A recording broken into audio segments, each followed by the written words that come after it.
Hi friends, welcome back to Arasikere Arun YouTube channel. ಸುಮಾರು ವರ್ಷಗಳ ನಂತರ ಹೋರಾಟದ ಫಲವಾಗಿ ಕೊನೆಗೂ ಬೈಕ್ ಟ್ಯಾಕ್ಸಿಗೆ ಒಂದು ಗ್ರೀನ್ ಸಿಗ್ನಲ್ ಸಿಕ್ಕಿದೆ ನಮ್ಮ ಕರ್ನಾಟಕದಲ್ಲಿ. ತುಂಬ ಖುಷಿ ವಿಚಾರ ಇವತ್ತು ಹೇಳ್ಕೊಳಕ್ಕೆ. ಯಾಕೆಂದರೆ ತುಂಬ ವರ್ಷದಿಂದ ಬೈಕ್ ಟ್ಯಾಕ್ಸಿಗೆ ವಿರೋಧವಾಗಿ ಚರ್ಚೆಗಳು ನಡೀತಾನೆ ಇದ್ದು, ಹೋರಾಟಗಳು ನಡೀತಾನೆ ಇದ್ದು.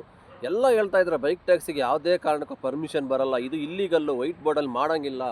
ಹಾಗಾಗಿ ಕರ್ನಾಟಕ ರಾಜ್ಯ ಸರ್ಕಾರನೂ ಕೂಡ ಬೈಕ್ ಟ್ಯಾಕ್ಸಿ ವಿರೋಧವಾಗಿ ತಮ್ಮ ಅನುಮತಿಯನ್ನು ಸಲ್ಲಿಸಿತ್ತು ಕೋರ್ಟಿಗೆ. ನಾವು ಕೂಡ ಪರ್ಮಿಷನ್ ಕೊಡೋಕ್ಕಾಗಲ್ಲ ಅಂತ. ಬಟ್ ನಾನು ಪ್ರತಿಯೊಂದು ವೀಡಿಯೋದಲ್ಲಿ ತಿಳಿಸ್ಕೊಡ್ತಾ ಇದ್ದೆ, ಎಲ್ಲ ಒಂದು ಕಡೆ ಬೈಕ್ ಟ್ಯಾಕ್ಸಿಗೆ ಒಂದು ಓಪ್ ಇಟ್ಕೊಳ್ಳೇಬೇಕು. ಯಾವತ್ತಾರು ಒಂದಲ್ಲ ಒಂದಿನ ಮುಂದಿನ ಪರ್ಮಿಷನ್ ಬಂದೇ ಬರುತ್ತೆ. ಹೈಕೋರ್ಟ್ನ ನ್ಯಾಯಾಧೀಶರು ಖಂಡಿತ ಬೈಕ್ ಟ್ಯಾಕ್ಸ್ಗೆ ಕರುಣೆ ತೋರ್ತಾರೆ ಅಂತ ನಾನು ಹೇಳ್ತಾ ಇದ್ದೆ ಪ್ರತಿಯೊಂದು ವೀಡಿಯೋದಲ್ಲೂ. ಇವತ್ತು ಆ ಮಾತು ಕೂಡ ನಿಜ ಆಯಿತು. ಇವತ್ತು 6 ಲಕ್ಷ ಬೈಕ್ ಟ್ಯಾಕ್ಸಿ ರೈಡರ್ಸ್, ನಮ್ಮ ಬೆಂಗಳೂರಲ್ಲಿ 3 ಲಕ್ಷ. ವಿಜುವಲ್ ಇವತ್ತು ಎಲ್ಲರ ಖುಷಿ ಸೆಲೆಬ್ರೇಟ್ ಮಾಡಲೇಬೇಕು ಈ ಒಂದು ಹಬ್ಬ ಅಂತಲೇ ಹೇಳ್ಬೋದು. ಇವತ್ತು ರೈಡರ್ಗಳಿಗೆ ಇಷ್ಟು ದಿವಸ ಬೈದಲ್ಲೇ ಡ್ಯೂಟಿ ಮಾಡ್ತಾಯಿದ್ರು. ಎಲ್ಲಿ ಬೇಕಲ್ಲಿ ಬೈಕ್ ಟ್ಯಾಕ್ಸಿ ಹಿಡಿದುಬಿಟ್ಟು ಆಟೋದವರು ಕಿರಿಕ್ ಮಾಡೋದು, ಬೈಯೋದು, ಒಡೆಯೋದು, ಕೀ ಕಿತ್ಕೊಳೋದು, ಈ ಥರ ಅನೇಕ ಘಟನೆಗಳು ಪ್ರತಿನಿತ್ಯ ಬೆಂಗಳೂರಲ್ಲಿ ನಡೀತಾನೆ ಇತ್ತು. ಇದಕ್ಕೆಲ್ಲ ಒಂದೇ ಅವ್ರ ಇಂಟೆನ್ಷನ್ನ, ಬೈಕ್ ಟ್ಯಾಕ್ಸಿ ಯಾರು ಮಾಡಬಾರ್ದು ಅಂತ ಒಂದು ಪ್ರತಿನಿತ್ಯ ಇದೇ ಥರ ದೊಡ್ಡದಾಗಿ ತೊಂದರೆ ಕೊಡ್ತಾಯಿದ್ರು. ಬಟ್ ಇನ್ಮೇಲೆ ಈ ಥರ ಯಾರೂ ಮಾಡೋಕ್ಕಾಗಲ್ಲ. ಯಾಕೆಂದರೆ ಇವತ್ತು ಹೈಕೋರ್ಟಿಂದ ಅಫಿಷಿಯಲಾಗಿ ಅನೌನ್ಸ್ ಆಗಿಬಿಟ್ಟಿದೆ, ಕರ್ನಾಟಕದಲ್ಲಿ ಬೈಕ್ ಟ್ಯಾಕ್ಸಿನ ರನ್ ಮಾಡ್ಬೋದು, ಇದಕ್ಕೆ ಯಾವುದೇ ಥರ ತೊಂದರೆ ಇಲ್ಲ, ಇದು ನಮ್ಮ ಕಡೆಯಿಂದ ಅನುಮತಿ ಕೊಡ್ತಾ ಇದ್ದೀವಿ ನಾವು ಅಂತ. ಇವತ್ತು ಹೈಕೋರ್ಟೇ ಒಂದು ಪರ್ಮಿಷನ್ ಕೊಟ್ಟಾಯಿತು. ಇನ್ಮೇಲೆ ಯಾರ್ದು ಭಯ ಇಲ್ಲ, ಆರಾಮಾಗಿ ಡ್ಯೂಟಿ ಮಾಡ್ಬೋದು ಎಲ್ಲರೂ ಕೂಡ. ನಿಜವಾಗ್ಲೂ ಇವತ್ತು ಏನೋ ಒಂಥರ ಖುಷಿ ಇರಬೇಕು ಎಲ್ಲ ನಮ್ಮ ಡೆಲಿವರಿ ಬಾಯ್ಸ್ಗೆ ಆಗಿರ್ಬೋದು, ಬೈಕ್ ಟ್ಯಾಕ್ಸಿ ರೈಡರ್ಸ್ಗೆ. ಇಷ್ಟು ದಿವಸ ಕಷ್ಟ ಇತ್ತು, ತುಂಬ ತೊಂದರೆಗಳು ಅನುಭವಿಸಿದ್ದಾರೆ. ನಿಜವಾಗ್ಲೂ ಹೇಳ್ಬೇಕಂದ್ರೆ ಎಷ್ಟೋ ಹುಡುಗರಿಗೆ ಎಷ್ಟೋ ಪ್ರಾಬ್ಲಮ್ ಆಗಿದೆ. ಪ್ರತಿನಿತ್ಯ ನಾವು ಸೋಷಿಯಲ್ ಮೀಡಿಯಾದಲ್ಲಿ ನೋಡ್ತಾನೆ ಇದ್ದು, ಗುಂಪೆ ಆಟೋದವ್ರು ಸೇರಿಕೊಂಡು ಬೈಕ್ ಟ್ಯಾಕ್ಸಿಯವರ ಮೇಲೆ ದೌರ್ಜನ್ಯ ದರ್ಪ ನಡೆಸ್ತಾನೆ ಇದ್ದರು. ಏನು ಮಾತಾಡೋಕ್ಕಾಗ್ತಾಯಿರಲ್ಲ. ಏನಾರು ಕೇಳಿದ್ರೆ ನಿನಗೆ ಯಾರ ಪರ್ಮಿಷನ್ ಕೊಟ್ಟಾರೆ, ನಿನ್ಗೆ ಏನು ಇಲ್ಲೀಗಲ್ ಇದು, ಹೆಂಗೋ ಮಾಡ್ತೀಯ ಅಂತ ಇದ್ರು. ಬಟ್ ಇವತ್ತು ಹೈಕೋರ್ಟಿಂದ ಗ್ರೀನ್ ಸಿಗ್ನಲ್ ಸಿಕ್ಕಿದೆ ಇಲ್ಲಿ ಲೀಗಲ್ಲಾಗಿ. ಇನ್ಮೇಲೆ ಯಾರು ಕೇಳ್ತಾರೆ ನಿಮ್ಮನ್ನು ಇಲ್ಲಿಗಲ್ ಅಂತವ? ಇನ್ಮೇಲೆ ಅವ್ರು ಸ್ಟ್ರೈಕ್ ಮಾಡ್ತಾರೋ, ಇಲ್ಲ ಬಂದ್ ಮಾಡ್ತಾರೋ ಆಟೋನೋ, ಇಲ್ಲ ಸುಪ್ರೀಂ ಕೋರ್ಟ್ಗೆ ಹೋಗ್ತಾರೋ, ಅದು ಅವ್ರಿಗೆ ಬಿಟ್ಟಿದ್ದು. ಏನಾರು ಮಾಡ್ಕೊಳ್ಳಿ, ನಮಗಂತೂ ಪರ್ಮಿಷನ್ ಬಂದಾಗಿದೆಯಲ್ವಾ. ಇನ್ಮೇಲೆ ಯಾರಿಗೂ ಭಯ ಬೀಳ್ತಂತ ನೆಸೆಸಿಟಿ ಇಲ್ಲ. ಆರಾಮಾಗಿ ಧೈರ್ಯವಾಗಿ ಡ್ಯೂಟಿ ಮಾಡಿ ಎಲ್ಲ ಬೈಕ್ ಟ್ಯಾಕ್ಸಿ ರೈಡರ್ಸ್. ಏನೇ ಒಂದು ಬಂದರೂ ನಿಮಗೆ ಅಫಿಷಿಯಲಾಗಿ ಸದ್ಯದಲ್ಲೇ ಬಂದುಬಿಡುತ್ತೆ ಒಂದು ನೋಟಿಸ್. ಹೈಕೋರ್ಟಿಂದ ಒಂದು ನೋಟಿಸ್ ಬಂತಂದರೆ ಏನು ಅಗ್ರಿಕೇಟ್ ಕಂಪ್ನಿಗಳಿಗೆ ಅವರು ಕೂಡ ಪ್ರತಿಯೊಂದು ರೈಡರ್ಗೂ ಮೆಸೇಜಲ್ಲಿ ಕಳಿಸ್ಕೊಡ್ತಾರೆ, ಲೀಗಲಾಗಿ ಬಂದಿದೆ, ಯಾವುದೇ ಥರ ಪ್ರಾಬ್ಲಮ್ ಇಲ್ಲ, ಮಾಡ್ಬೋದು ಅಂತವ. ಅದು ಕೂಡ ಒಂದು ಜೆರಾಕ್ಸ್ ಕಾಪಿನ ತೆಗೆದಿಟ್ಕೊಳ್ಳಿ, ಇಲ್ಲಾಂದರೆ ಒಂದು ಶೇರ್ ಮಾಡಿ ನಿಮ್ಮ ಗ್ಯಾಲರಿಯಲ್ಲಿ ಸೇವ್ ಮಾಡಿ ಇಟ್ಕೊಂಡ್ರೆ. ಯಾರೇ ಒಂದು ಹಿಡಿದ್ರೆ, ಪೊಲೀಸ್ ಆಗಿರ್ಬೋದು, ಆಟೋದವ್ರು ಹಿಡಿದ್ರೆ ತೋರ್ಸೋಕ್ಕೆ ನಿಮಗೊಂದು ಪ್ರೂಫ್ ಬೇಕು ಗೌರ್ಮೆಂಟಿಂದ. ಹಾಗಾಗಿ ಮುಂದಿನ ದಿನಗಳಲ್ಲಿ ಇದು ಕೂಡ ಒಂದು ಸೇಫ್ ಬೇಕಾಗುತ್ತೆ. ಹಂಗಾಗಿ ಇನ್ಮೇಲಂತೂ ಭಯ ಇಲ್ಲ. ನಿಜವಲ್ಲಿ ನಾವು ಅಂದ್ಕೊಂಡಿದ್ವು, ಈ ಇತ್ತೀಚೆಗೆ ನಡೆದಿರ್ತಕ್ಕಂಥ ಘಟನೆಗಳು ನೋಡಿದ್ರೆ ಎಲ್ಲೋ ಒಂದು ಕಡೆ 99% ಬೈಕ್ ಟ್ಯಾಕ್ಸಿಗೆ ಪರ್ಮಿಷನ್ ಬರೋದೇ ಇಲ್ವೇನೋ ಅನ್ನೋ ಒಂದು ಲೆವೆಲ್ಗೆ ಆಗೋಗಿತ್ತು. ಬಟ್ ಎಲ್ಲೋ 1% ಆರು ಓಪ್ಸ್ ಇದ್ದೇ ಇತ್ತು, ನಮಗೆ ಪರ್ಮಿಷನ್ ಬಂದೇ ಬರುತ್ತೆ ಅಂತವ. ಬಟ್ ಅದು ಓಪ್ಸು ನಿಜ ಆಯಿತು ಇವತ್ತು. ನಿಜ ಖುಷಿ ವಿಚಾರ. ನಾವು ಎಷ್ಟು ದಿವಸದಿಂದ ಇದ್ರ ಬಗ್ಗೆ ಹೋರಾಟಗಳು ನಡೀತಾನೆ ಇದ್ದು, ನಾವು ವಿಡಿಯೋ ಮಾಡ್ತಾನೆ ಇದ್ದು ಎವ್ರಿ ಡೇ. ಎಷ್ಟೋ ಜನ ಬ್ಯಾಡ್ ಕಾಮೆಂಟ್ಸ್ ಆಗ್ತಾಯಿದ್ರು, ತಲೆ ಕೆಡಿಸ್ಕೊತಾ ಇರಲಿಲ್ಲ.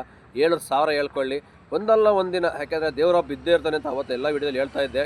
ತಾನೊಂದು ಬಗೆದರೆ ದೈವ ಒಂದು ಬಗಿತಾನೆ ಅಂತಲ್ಲ, ಹಂಗೆ ಇವತ್ತು ಹೈಕೋರ್ಟಲ್ಲಿ ಎಲ್ಲ ವಿಚಾರಗಳು ಚರ್ಚೆ ಆಗಿದ್ದಾವೆ. ಯಾಕೆಂದರೆ ಇಷ್ಟು ದಿವಸ 2 ತಿಂಗಳು ಏನಕ್ಕೆ ಲಾಂಗ್ ಗ್ಯಾಪ್ ತಗೊಂತಂದ್ರೆ ಹೈಕೋರ್ಟು 2 ತಿಂಗಳು ಟೈಮ್ ಕೊಟ್ಟು ನೋಡೋಣ, ಆಟೋದರ ಆಗಿರ್ಬೋದು, ಬೈಕ್ ಟ್ಯಾಕ್ಸಿ ಆಗಿರ್ಬೋದು, ಪಬ್ಲಿಕ್ಕಿಗೆ ಯಾವ ಥರ ಒಂದು ಸರ್ವಿಸ್ ಕೊಡ್ತಾರೆ ಅನ್ನೋದ್ರ ಬಗ್ಗೆ ಒಂದು ಡೀಟೇಲಾಗಿ ಅದೊಂದು ಎಲ್ಲ ಒಪಿನಿಯನ್ ತೊಗೊಂಡಿದ್ದಾರೆ ಅಂತ ನನ್ನ ಅನಿಸಿಕೆ.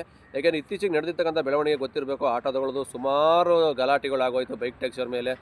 ಬೈಕ್ ಟ್ಯಾಕ್ಸಿಯಲ್ಲಿ ಕೆಲವೊಂದು ಇನ್ಸಿಡೆಂಟ್ ಆಗೋಯ್ತು, ಇಲ್ಲ ಅಂತ ಹೇಳ್ತಿಲ್ಲ, ಕೆಲವೊಂದು ಮಿಸ್ಬಿಹೇವ್, ಆಕ್ಸಿಡೆಂಟು. ಬಟ್ ಆಕ್ಸಿಡೆಂಟ್ ಆಗುತ್ತೆ ಅಂತಲೇ ಇವತ್ತು ಬೈಕ್ ಟ್ಯಾಕ್ಸಿ ಬ್ಯಾನ್ ಮಾಡೋಕ್ಕಾಗಲ್ಲ. ಯಾಕೆಂದರೆ ಗೊತ್ತಿರಬೇಕು, ಇವತ್ತು ಬೈಕ್ ಟ್ಯಾಕ್ಸಿ ಲಕ್ಷಾಂತರ ಜನ ಕೆಲಸ ಮಾಡ್ತಾಯಿದ್ದಾರೆ. ಇವರಿಗೆಲ್ಲ ಕೆಲಸ ರಾಜ್ಯ ಸರ್ಕಾರ ಕೊಡೋಕ್ಕಾಗಲ್ಲ. ಕಂಪ್ನಿ ಬ್ಯಾನ್ ಆದರೆ ನಿರುದ್ಯೋಗ ಸಮಸ್ಯೆ ಇನ್ನೂ ಜಾಸ್ತಿ ಆಗುತ್ತೆ ನಮ್ಮ ಕರ್ನಾಟಕದಲ್ಲಿ. ಇದು ಒಂದು ಮೇಯ್ನ್ ಪ್ಲಸ್ ಪಾಯಿಂಟ್ ಇರೋದ್ರಿಂದ ರಾಜ್ಯ ಸರ್ಕಾರ ಪರ್ಮಿಷನ್ ಕೊಟ್ಟಿದೆ.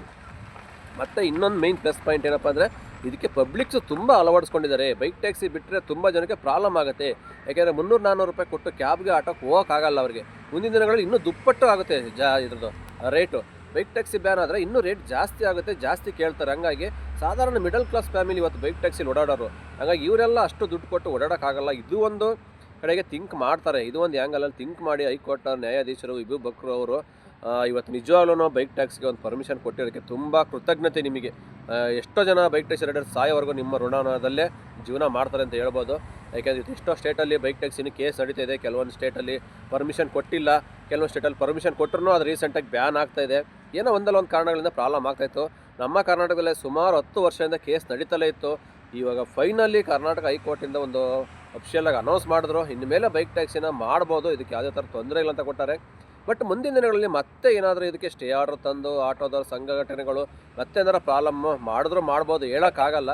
ಅದು ಮುಂದೆ ಏನಾಗುತ್ತೆ ಅಂತ ಗೊತ್ತಿಲ್ಲ. ಬಟ್ ಪ್ರೆಸೆಂಟ್ ಇವಾಗ ಬೈಕ್ ಟ್ಯಾಕ್ಸಿಗೆ ಅಂತ ಪರ್ಮಿಷನ್ ಸಿಕ್ಕಿರೋದ್ರಿಂದ ಎಲ್ಲರೂ ತುಂಬ ಖುಷಿಯಾಗಿ ಕೆಲಸ ಮಾಡ್ಬೋದು. ಒಟ್ಟಾರೆ ಬೈಕ್ ಟ್ಯಾಕ್ಸಿ ಗ್ರೀನ್ ಸಿಗ್ನಲ್ ಸಿಕ್ಕಾಯಿತು, ನಾಳೆಯಿಂದ ಯಾರಿಗೂ ಭಯ ಇಲ್ಲ, ಆರಾಮಾಗಿ ಡ್ಯೂಟಿ ಮಾಡಿ. ಸಂಪಾದನೆ ಅಂತೂ ಮುಂಚೆ ಥರ ಆಗಲ್ಲ, ಯಾಕೆಂದರೆ ತುಂಬ ಜನ ಎಷ್ಟು ಜನ ಸ್ಟಾಪ್ ಮಾಡಿದ್ರಲ್ಲ ಬೈಕ್ ಟ್ಯಾಕ್ಸಿ ಪರ್ಮಿಷನ್ ಇಲ್ಲ ಅಂತ, ಅವರೆಲ್ಲರೂ ಆ ಕಾಡಿಗೆ ಇಳಿತಾರೆ. ಹಂಗಾಗಿ ಆರ್ಡ್ರ್ ಕೂಡ ಇನ್ನೂ ಕಮ್ಮಿ ಆಗುತ್ತೆ. ಇನ್ನು ಮುಂದಿನ ದಿನಗಳಲ್ಲಿ ಕಮಿಷನ್ ಕೂಡ ಕಟ್ ಆಗುತ್ತೆ ನಾಳೆಯಿಂದ. ಏನು ಬೈಕ್ ಟ್ಯಾಕ್ಸಿ ಲೀಗಲಾಗಿ ಬಂತಂದರೆ ಇನ್ನು ಕಮಿಷನ್ ಕಟ್ ಮಾಡೋಕ್ಕೆ ಸ್ಟಾರ್ಟ್ ಮಾಡ್ತಾನೆ. ಮುಂಚೆ ಥರ ಇನ್ನು ಜೀರೋ ಕಮಿಷನ್ ಇರಲ್ಲ. ಇದು ಕೂಡ ತುಂಬ ಪ್ರಾಬ್ಲಮ್ಮೇನೆ. ಒಂದು ಖುಷಿ ವಿಚಾರ ಆದರೆ ಒಂದು ಕಡೆಗೆ ದುಃಖದ ವಿಚಾರನೂ ಕೂಡ ಇದ್ದೇ ಇದೆ, ಏನೂ ಮಾಡೋಕ್ಕಾಗಲ್ಲ, ಎಲ್ಲ ಅಕ್ಸೆಪ್ಟ್ ಮಾಡ್ಕೊಳ್ಳೇಬೇಕು. ಬಟ್ ಪರ್ಮಿಷನ್ ಬಂದಿದೆ, ಎಷ್ಟಾಗ್ತದೆ ಸಂಪಾದನೆ ಮಾಡ್ಕೋಬೋದು ಹುಡುಗರು. ಓಕೆ, ಇದ್ರ ಬಗ್ಗೆ ಇನ್ನೂ ಕಂಪ್ಲೀಟಾಗಿ ಮಾತಾಡೋದಿದೆ, ನಾನು ಮುಂದಿನ ವಿಡಿಯೋದಲ್ಲಿ ತಿಳಿಸ್ಕೊಡ್ತೀನಿ. ನಾನು ಸದ್ಯಕ್ಕೆ ಇವಾಗ ಪರ್ಮಿಷನ್ ಬಂದಿರೋದ್ರಿಂದ ಇಷ್ಟು ಮಾತ್ರ ಹೇಳ್ಕೊಡೋಕ್ಕಾಗ್ತಾಯಿದೆ, ಟೈಮ್ ಇಲ್ದಿರೋ ಕಾರಣ. ಇವಾಗ ಮಿಕ್ಕಿದಿನ ತುಂಬ ಇದೆ ಇದ್ರ ಮಾತಾಡೋದು, ಇದ್ರ ಬಗ್ಗೆ ಏನು ಯಾವ ಥರ ಪರ್ಮಿಷನ್ ಬಂದಿದೆ, ಇದಕ್ಕೆ ಮುಂಚೆ ಏನೇನು ರೂಲ್ಸ್ ಆ್ಯಂಡ್ ರೆಗ್ಯುಲೇಷನ್ ಬರುತ್ತೆ, ಯಾವ ಥರ ಮಾಡಬೇಕು, ಏನಾಗುತ್ತೆ ಎಲ್ಲ ಅನ್ನೋದು ನೆಕ್ಸ್ಟ್ ವೀಡಿಯೋದಲ್ಲಿ ಖಂಡಿತ ನಾನು ತಿಳಿಸ್ಕೊಡ್ತೀನಿ. ಸದ್ಯಕ್ಕೆ ಈ ವಿಡಿಯೋ ಇಲ್ಲಿಗೆ ಮುಗಿಸ್ತಾ ಇದ್ದೀನಿ, ಮತ್ತೆ ಸಿಗ್ತೀನಿ ಮುಂದಿನ ವಿಡಿಯೋದಲ್ಲಿ. ಯಾರೆಲ್ಲ ನಮ್ಮ ಚಾನಲ್ ಫಸ್ಟ್ ಟೈಮ್ ಮಾಡ್ತಿದ್ದಾರೆ ಪ್ಲೀಸ್ ಸಬ್ಸ್ಕ್ರೈಬ್ ಮಾಡ್ಕೊಂಡು ವಿಡಿಯೋ ವಾಚ್ ಮಾಡಿ, ಹಾಗೆ ಪಕ್ಕದಾಗಿರೋ ಹಾಲ್ ಬೆಲ್ ಐಕನ್ ಕ್ಲಿಕ್ ಮಾಡಿ. ಇಷ್ಟ ಆದರೆ ಒಂದು ಲೈಕ್ ಮಾಡಿ, ಶೇರ್ ಮಾಡಿ, ನಿಮ್ಮ ಅನಿಸಿಕೆ ಕಮೆಂಟ್ ಬಾಕ್ಸಲ್ಲಿ ತಿಳಿಸಿ ಅಂತ ಹೇಳ್ತಾ ಮತ್ತೆ ಸಿಗೋಣ ಮುಂದಿನ ವಿಡಿಯೋದಲ್ಲಿ. ಅಲ್ಲಿವರೆಗೂ take care, bye bye, have a nice day. ಜೈ ಹಿಂದ್, ಜೈ ಕರ್ನಾಟಕ ಮಾತೆ.